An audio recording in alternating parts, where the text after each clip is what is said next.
కొన్ని సమయాల్లో అపోజిషన్ లీడర్గా ఉండడం, పార్టీ అధ్యక్షుడిగా ఉండడం, నేను కూడా మా ఊరికి వచ్చి ఒక 3-4 రోజులు ఉంటే, ఒక 4-5 రోజులు ఉంటే మా ఫ్యామిలీ, అది ఒక మెసేజ్ అందరికి పోతుంది.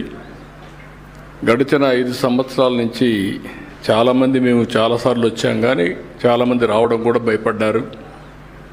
అలాంటి సందర్భాలు కూడా చూసాం. ఇప్పుడు మళ్ళీ ఈ సంవత్సరం అయితే ఎక్కడికక్కడ చాలా ఉత్సాహంగా వచ్చారు. ఈ కార్యక్రమం యొక్క ముఖ్యమైన ఉద్దేశం, మనం పుట్టిన ప్రాంతం మన జన్మభూమి. ఈ జన్మభూమిని ఎవరు కూడా మర్చిపోవడానికి వీలు లేదు. మనం పుట్టిన ప్రాంతం అనేక కారణాల వల్ల, ఇంకా మనతో పుట్టిన వాళ్ళు అక్కడికక్కడే చాలా ఇబ్బందుల్లో ఉన్నారు. బంధువులు కావచ్చు, మిత్రులు కావచ్చు, గ్రామస్తులు కావచ్చు, అందరూ కూడా ఇబ్బందుల్లో ఉన్నారు.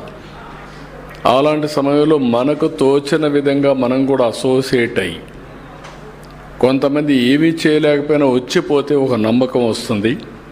చేయగలిగిన వాడు సహాయం చేస్తే, ఇటీవల కాలంలో అదే పిలిపించాం P4. ఇక్కడ పుట్టారు, గవర్నమెంట్ యొక్క ప్రయోజనాలు పొందారు, ట్యాక్స్ పేయర్స్ పే చేసిన డబ్బులతోనే చదువుకున్నారు, మీకు అవకాశం వచ్చింది, మీరు కూడా తెలివితేటలు ఉపయోగించారు, మీరు ఉన్నతమైన పదవులకు కానీ ఉన్నతమైన స్థితికి కానీ చేరుకున్నారు. కానీ మనతో పుట్టిన వాళ్ళు ఇంకా ఆ ఊరిలో ఇంకా వెనుకబడుతూనే ఉన్నారు. మెరుగైన జీవన ప్రమాణాలు లేవు. అందుకే నేను పిలిపించింది ఒకటి P4, public private people's partnership.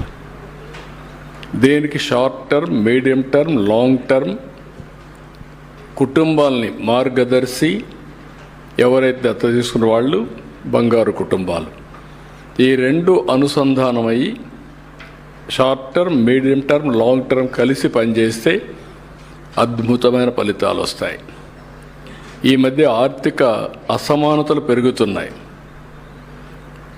ఆర్థిక సంస్కరణలు వచ్చాయి, టెక్నాలజీ అడ్వాంటేజ్ వచ్చింది.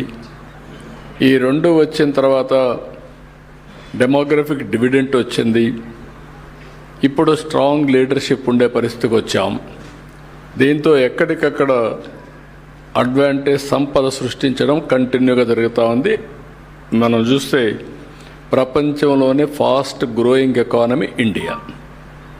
ఇప్పుడు 4వ ప్లేస్లో ఉన్నాం. ఇంకో 1 or 2 years 3rd ప్లేస్కి వస్తాం. అక్కడి నుంచి ఇంకా ముందుకు పోతాం.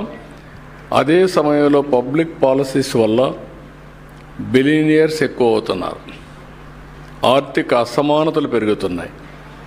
ఆర్థిక అసమానతలు తగ్గించకపోతే భవిష్యత్తులో ఆ సమాజం ఆ సాటిస్ఫాక్షన్ ఉండదు. డబ్బులు అనేది, సంపద అనేది అందరికీ మెరుగైన జీవన ప్రమాణాలు ఇస్తేనే అది నిజమైన సమాజం అవుతుంది. ఆ యాంగిల్లో మేము పనిచేస్తున్నాం. అందుకే P4 తీసుకొచ్చాం. ఇప్పటికి ఒక 10 లక్షల కుటుంబాల్ని P4 ద్వారా అడాప్ట్ చేసుకున్నాం. ఈ 2026 నేను ఎక్కువ ఫోకస్ పెడతాను. ఇక్కడ కావాల్సిన డబ్బులే కాదు, మేనేజ్మెంట్ స్కిల్స్ కావాలి. ఇప్పుడు సేమ్ మనీ ఖర్చు పెడతాం, ఒక అతను పెట్టినటువంటి ఖర్చు ప్రొడక్టివిటీ హైయెస్ట్ వస్తుంది.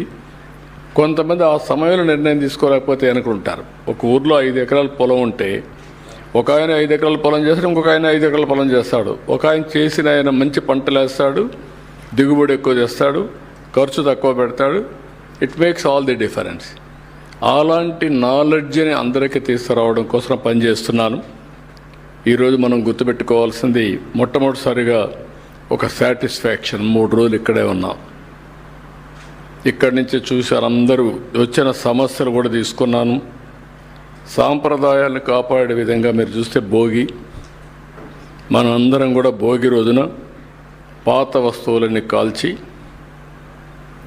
అదే మాదిరిగా కాల్చిన దాంతో కూడా మళ్ళా వేడి నీళ్ళు చేసుకొని దాంతో స్నానం చేస్తే మంచి అదృష్టం వస్తుంది, మంచి జరుగుతుందని మన సాంప్రదాయం. అది కాకుండా బాగా చలికాలం భోగి వేసుకుంటాం. భోగి మంటలు అవుతానే చలి తగ్గుతుంది.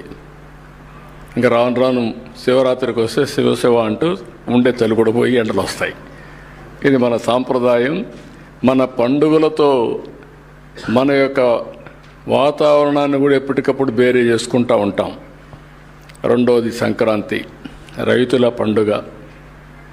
రైతులందరూ కూడా ఫ్రెష్గా పంటలన్నీ వస్తాయి, కొత్త పంటలు, పిండి వంటలు. ఆడ నుంచి అందరూ కూడా బంధువులంతా కూర్చొని ఆనందంగా ఎంజాయ్ చేసి దిగుబడి వచ్చి రైతు ఆనందంగా ఉండే సమయం ఇది. అదే సమయంలో అమ్ముకుంటే డబ్బులు వస్తాయి. ఇటీవల కాలంలో 10,000 కోట్ల రూపాయలు ఒక్క ధాన్యాన్ని అమ్మితే డబ్బులు వచ్చాయి. 24 గంటల